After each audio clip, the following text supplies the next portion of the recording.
आपके चैनल माध्यम से मैंने यहाँ पास एक आंदोलन किया था और ये 3 तारीख को एक लेटर दिया था मैंने नया नगर चौकी को। उसमें डीसीपी साहब और सीपी साहब को भी लिखा था। उसमें ये लिखा था कि भाई हमें, और लिंक दिए थे मैंने अलग अलग, उन्होंने कहा था एक लिंक पे एफआईआर नहीं होती जो दूसरे भारत में दूसरी जगह हो चुकी है। तो मैंने उनको 5-6 वीडियो के लिंक उसमें और दिए। इसने अलग अलग जगहों पे हमारे नबी की तौहीन की, हमारे अल्लाह की तौहीन करी है, कुरान की तौहीन करी है और अहले बैत अताहा की तौहीन करी है।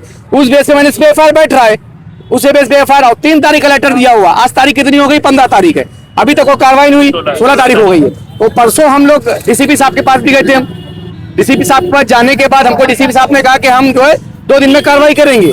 आज हम गए तो हमको बड़े बड़े आश्वासन मिल रहे हैं, कोई कार्रवाई नहीं हुई, सिर्फ आश्वासन, आ जाओ कल आओ, आ जाओ कल आओ। उस लेटर में साफ साफ लिखा है अगर आप कार्रवाई नहीं करोगे तो हम आंदोलन बढ़ जाएंगे। और उसमें लिखा हुआ है, सब चीज डिटेल मैंने दी है, वो पेपर मेरे पास रखा है, पेपर में आपको सबमिट कर दूंगा सब चीजें। और नया नगर का उसमें स्टैम्प भी, रिसीविंग का भी है।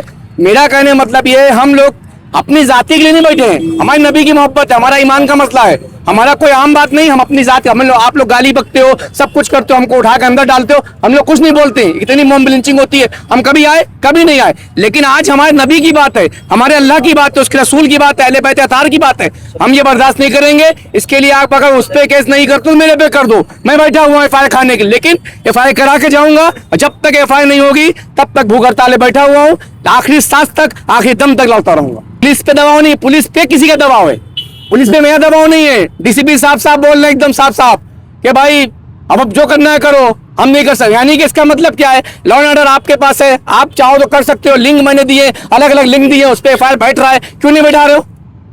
पुलिस पे मेरा कोई दबाव नहीं। मैं चाहता हूँ कार्रवाई और संविधान के अंदर रहते हुए, और संविधान को हम मानते हैं और संविधान के अंदर रहकर कार्रवाई करने की मांग करते हैं। मैं खुद भी जो है आसिफ मंसूरी साहब की तरह मैंने खुद भी जो है नया नगर पुलिस चौकी में जगदाले साहब को एक एप्लीकेशन दिया था। आज से 15-20 दिन पहले की बात है, मुहर्रम चल रहे थे उस वक्त, और उस वक्त एफआईआर की मांग की थी। उस वक्त आसिफ भाई का भी लेटर आया था, हमारा भी लेटर था, और एक ऑर्गेनाइजेशन से लेटर था। और फिर जगदाले साहब ने हमको आश्वासन दिलाया कि 2 दिन के बाद जो है डीसीपी साहब से हम आपको मिलाएंगे, हम एफआईआर यहाँ से नहीं ले सकते। उनका ठीक है, ठीक। 2 दिन के बाद जो है डीसीपी ऑफिस बुलाया गया, हमको टाइम दिया गया। वहाँ डीसीपी सर से हमारी मुलाकात हुई, आधे घंटे तक बातचीत हुई हमारी।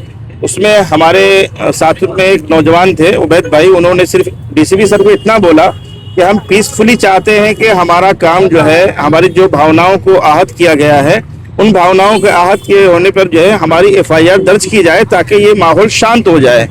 तो डीसीपी सर के ये जुमले थे। उस कुर्सी पे बैठने वाले शख्स को जो है कितनी अच्छी बातें करनी चाहिए। डीसीपी सर जो है धमकी आमेज बात करते हुए कह रहे हैं कि अगर तुम पीसफुली नहीं रहोगे, अगर कुछ करना चाहते हो तो हम तुम्हारे लिए सक्षम है। यानी अगर तुमने पीस बिगाड़ने की कोशिश की तो हम तुम्हारे लिए सक्षम है। तो मैंने उनसे कहा कि आप जिस रैंक के ऑफिसर हो और जिस कुर्सी पर बैठे हो, तो आपको ये शोभा देता है कि आप इस तरीके की धमकी आमेज बात करो कि नागरिक से, जबकि हम प्रॉब्लम में हैं, हमारी आपको सुनना चाहिए। तो बोले वो कैसी बात कर रहा है? मैंने कहा आप देखो ना, आप कैसी बात कर रहे हो। तो ये, और मीरा भाईंदर की तारीख में ये पहला डीसीपी जोन है। ये राहुल साहब जो है पहले ऐसे डीसीपी हैं जिन्होंने इस तरीके के मामलात को हैंडल करने में अब तक की इतनी लापरवाही दिखाई है कि मतलब वो मुस्लिम समाज को ये समझ रहे हैं कि ये कूड़ेदान में है और ये कचरा कूड़ा है, ये इनको हम जो है किसी भी तरीके की कोई फैसिलिटी नहीं देंगे। हमारे पास पावर है, राज है हमारे पास, तो हम जो मन में आएगा वो करेंगे। आज तो उन्होंने जो है इन लोगों से ये भी कहा कि तुम जाओ ना, कोर्ट जाओ, हमारे खिलाफ जाओ, हम देख लेंगे वहाँ क्या जवाब देना हम दे देंगे। ऐसी बातें मुझे सुनने में मिली कि मॉब से ऐसी बातें कही गई। मैं तो वहाँ था नहीं, लेकिन मॉब से ऐसी बातें केएल राहुल साहब ने कही कि जो है कि तुम जाओ, हम कोर्ट में देख लेंगे क्या जवाब देना है। तो इसका मतलब है कि जो मीरा भाईंदर का प्रशासन है वो ये कहीं ना कहीं ये जतलाना चाह रहा है कि कोर्ट से भी हम डरते नहीं हैं। तो ये एक दादागिरी है प्रशासन की, और दादागिरी जो है नहीं चलनी चाहिए।